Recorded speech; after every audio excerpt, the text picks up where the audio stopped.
Hello friends, मैं doctor आमन कुशवाहा और आप देख रहे हैं सिंगल एलिमेंट मिनी ट्रीटमेंट। आज हम बात करने वाले हैं चैप्टर 15 सेक्शन डी। एक कंक्लूजन है। ए बी सी आप देख चुके हैं, अगर नहीं देखे हैं तो इसका लिंक आपको डिस्क्रिप्शन बॉक्स में दे दिया जाएगा। आप स्टार्टिंग से देखेंगे तो आपको पूरा ऑस्टियोआर्थराइटिस का सीक्वेंस समझ में आएगा कि कहाँ से कैसे कैसे ये डेवलप होता है। डियर फ्रेंड्स, ऑस्टियोआर्थराइटिस कोई मैजिक नहीं हो सकता इसमें कि भाई कोई तेल लगाया तो आपका ऑस्टियोआर्थराइटिस क्योर हो गया, कोई गोली खा लिया, कोई लेप लगा लिया, कोई जूस पी लिया, इससे ये प्रॉब्लम सॉल्व नहीं होगा।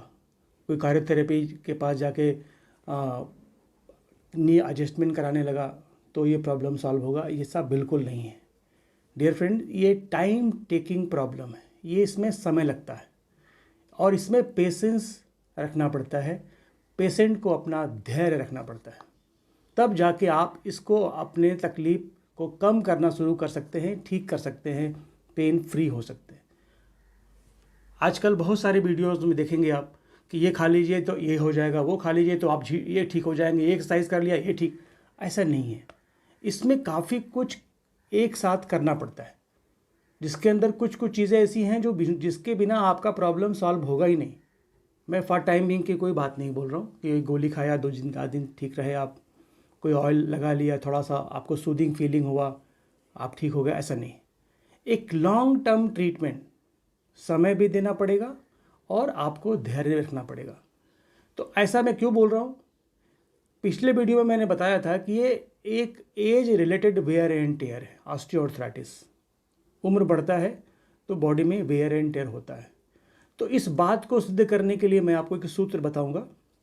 इस सूत्र की रचना महर्षि वाग्भट आज से लगभग 2500 साल पहले उन्होंने एक बुक लिखी थी, ग्रंथ लिखा था, अष्टांग हृदयम। अष्टांग हृदयम में उन्होंने ये बात को बताई कि ये उम्र कैसे हम डिवाइड करते हैं। डियर फ्रेंड, जब हम पैदा होते हैं, पैदा होने के 18 से 20 साल के बीच में हमको बोलते हैं कि भाई बच्चा अभी चाइल्डहुड में है। 12 पैदा होने के 18 साल के बीच में हमारी जो प्रकृति होती है वो कफ प्रकृति होती है। हमने इसके पिछले वीडियो में बताया था त्रिदोषा के बारे में। तो ये 3 दोषों को एज के हिसाब से डिवाइड किया गया है।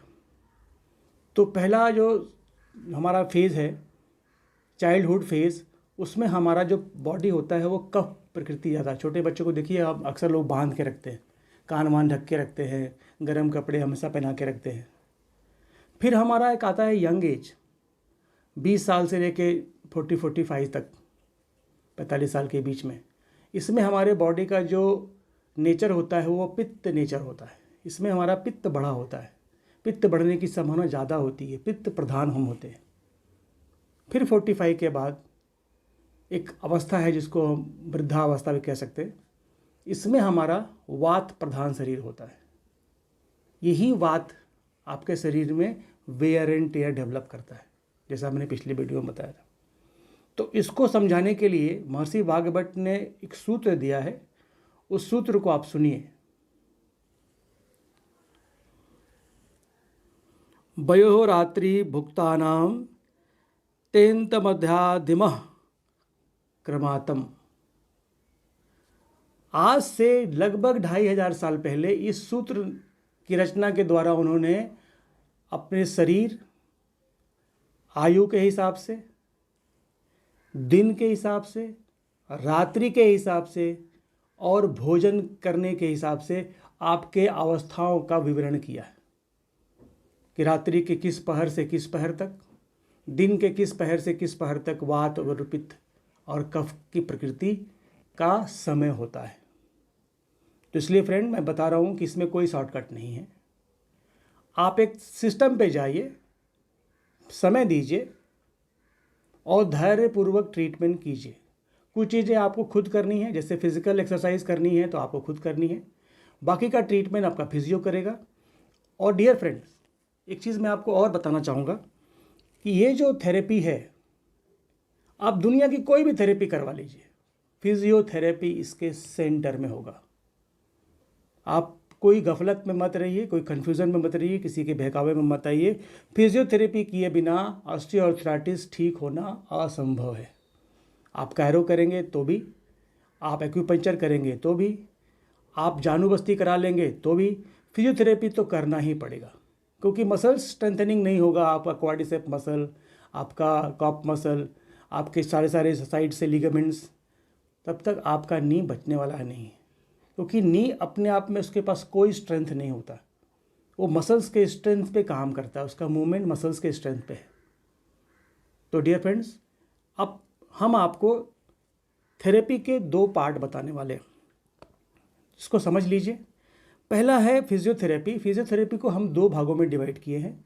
एक है फिजिकल थेरेपी, जिसमें हम एक्सरसाइज के थ्रू, स्ट्रेंथनिंग के थ्रू नी का ट्रीटमेंट हम शुरू करते हैं। दूसरा पार्ट है हमारा इलेक्ट्रोफिजियोथेरेपी, जिसमें हम टेंस, IFT, SDW और अल्ट्रासाउंड जैसे ट्रीटमेंट को हम प्रिस्क्राइब करते हैं। हम अपने ट्रीटमेंट में इन 4-5 चीज़ों की पूरा मेथोडोलॉजी, मतलब आप समझ लीजिए कि इन मशीनों को लगाने के बाद ही आपका नी में पेन कम होना शुरू होता है। तो समझिए, पहला टेंस, IFT, अल्ट्रासाउंड, SDW या फिर डीप हिट, ये इलेक्ट्रोफिजियोथेरेपी में आता है। इसके बाद हम अपने क्लिनिक में कपिंग भी करते हैं, डीप टिश्यू करते हैं और एक्यूपंक्चर करते हैं। ये सारी चीज़ें एक साथ चलती हैं। जब ये सारी चीज़ें एक साथ चलेंगी तो पेशेंट को दर्द में थोड़ा आराम मिलेगा, तो उसका कॉन्फिडेंस बढ़ेगा, तब वो समय देगा। नहीं बढ़ेगा, अगर 2-4 दिन 10 दिन में अगर आपने उसको कुछ रिलीफ नहीं कराया, तो पेशेंट फिर इस ट्रीटमेंट को डिसकंटिन्यू करेगा, फिर वो किसी और रास्ते पे जाएगा। और ये आपको पता है कि अगर किसी और रास्ते पे गया तो उसका घुटना बचना मुश्किल है। दूसरा है, आप एक्सरसाइज करिए फिजियोथेरेपिस्ट के पास जाके, एक पैटर्न पे, जो अभी इस वीडियो में मैं बताऊंगा आपको आगे। फिजिकल एक्सरसाइज करिए, उसके साथ cupping therapy, deep tissue, acupuncture के साथ जहानू बस्ती और डीप टिश्यू का कॉम्बिनेशन के साथ फिजिकल एक्सरसाइज आपकी नी को बहुत हद तक क्योर कर देता है, कम समय में अच्छा रिजल्ट। फिर से बोल रहा हूँ, पेशेंस रखिए, समय दीजिए, आपका घुटना बिल्कुल पेन फ्री हो जाएगा, उसमें पेन नहीं रहेगा, आप अपना रोज़मर्रा का काम कर सकते हैं। तो इस पैटर्न पे आपको चलना है, इसी ट्रीटमेंट के साथ आपको अपना ट्रीटमेंट लेना है। तो हम बारी बारी से एक एक पैटर्न को आपको बताते जाएंगे। एक टॉवेल लेना है, मोटा टॉवेल, उसको डबल या 4 फोल्ड करना है,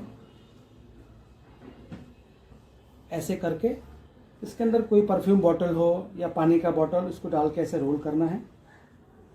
ये हम तैयारी कर रहे हैं ऑस्टियोआर्थराइटिस ऑफ द नी का स्टैटिक एक्सरसाइज, जो हम लोग नी के लिए करते हैं। ये फ्रेंड्स, ये इतना मोटा हो गया, इसका डायमीटर लगभग 5 इंच के आसपास का है। अब इसको लगाना है नी के नीचे, कुछ ऐसे देखिए।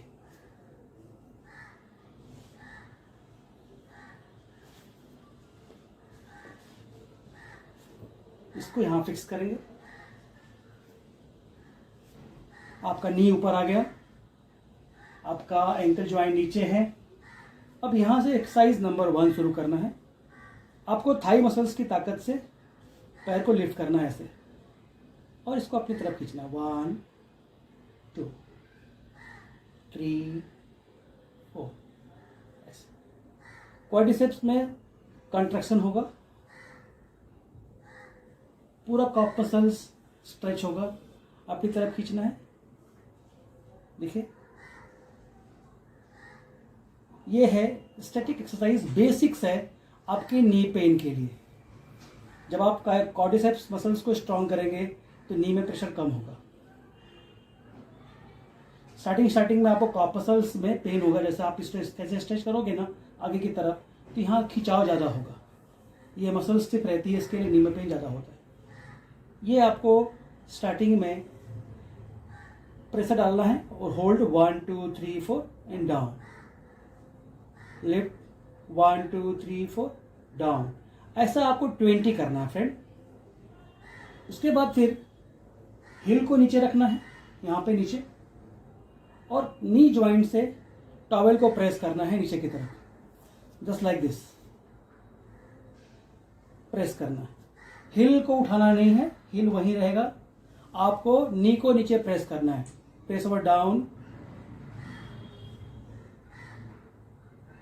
Hold 1 2 3 4, press down, hold 1 2 3 4, press down, hold 1 2 3 4। देखिए, प्रेस 1 2 3 4, प्रेस 1 2 3 4। ये 20 करना है, ये 20 और ये 20।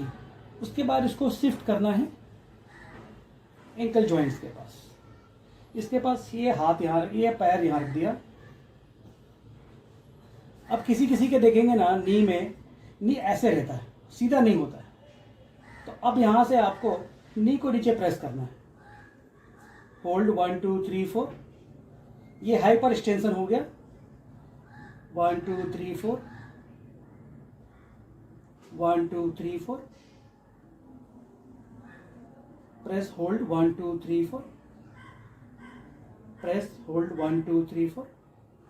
इसके बाद फ्रेंड आपको एंकल जॉइंट्स का फ्लेक्शन और एक्सटेंशन करना है। दोनों पैर को साथ में मिला लीजिए, 1 2 3 4 5। जितनी ताकत से दबा सकते हैं नीचे की तरफ पुश करिए और ऊपर की तरफ खींचिए इसको, एक्सटेंशन एंड फ्लेक्शन। देखिए, दोनों नी में साथ में करना है। पहला एक्सरसाइज इस पैर से, दूसरे पैर से एक्सरसाइज करना है, उसके बाद फिर प्रेस करना। अब ये हो गया 40 टाइम्स करना है आपको, 40 टाइम प्रेस करना है, 20 ऊपर 20 डाउन, ठीक है। अब दोनों को साथ में मिला के क्लॉकवाइज, गोल गोल 40 टाइम्स मिनिमम एक साइड में, और जितना एक साइड में होगा उसका रिवर्स भी आपको उतना ही करना है।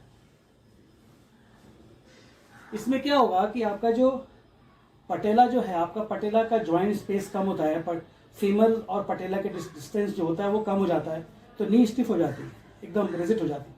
जब ये करेंगे तो पटेला धीरे धीरे मूव करना शुरू करेगा, बिल्कुल सॉफ्ट हो जाएगा, तो आपका पेन कम हो जाएगा। याद रखिएगा, बहुत आराम से, धीरे धीरे धीरे, बोथ साइड।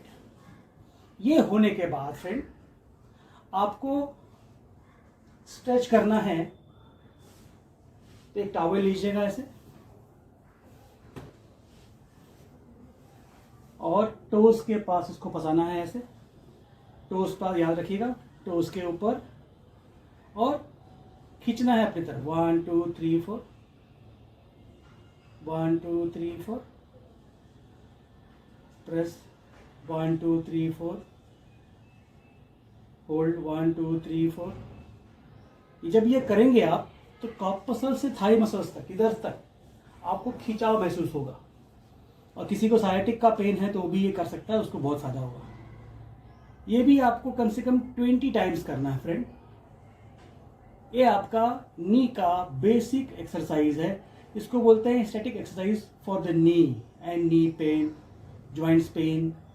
इसमें आपका कॉप मसल्स का भी पेन जाएगा। कभी कभी अगर आपको हिल का पेन हो रहा हो फ्रेंड, हिल में भी पेन हो रहा हो यहाँ पे, तो भी आप ये स्ट्रेचिंग करेंगे ना, तो आपकी हिल का पेन धीरे धीरे कम होना शुरू हो जाता है। ध्यान रखिए, ये भी आपको 20 करिए, और हो सके तो दिन में 2 बार कम से कम जरूर करिए। Thank you. उसमें हमने पहले आपको सिखा दिया है एक्सरसाइज का एक पैटर्न है, उसको हम लोग बेसिक स्टैटिक एक्सरसाइज कहते हैं। उसके बाद है फिजियोथेरेपी में हम मशीनें लगाते हैं, IFT, फिर टेंस। अगर दोनों पैरों में आर्थराइटिस है तो एक में टेंस, एक IFT, फिर उसको चेंज करते हैं। उसी के साथ साथ हम एक्यूपंक्चर नीडल लगाते हैं, उसका स्टिमुलेशन देते हैं। ऑस्टियोआर्थराइटिस में अल्ट्रासाउंड का बहुत बड़ा रोल है। आपके जॉइंट्स के अंदर का जो कैल्सिफिकेशन होता है, जो वियर टेयर होता है, आपका जो मिनिस्कल है, डीप आपका जो टिश्यूज़ हैं, वहाँ तक हीलिंग ये प्रोवाइड करता है। एक साउंड वेव थेरेपी है, अल्ट्रासाउंड। ये आपके अंदर हीलिंग प्रोसेस को फास्ट करता है।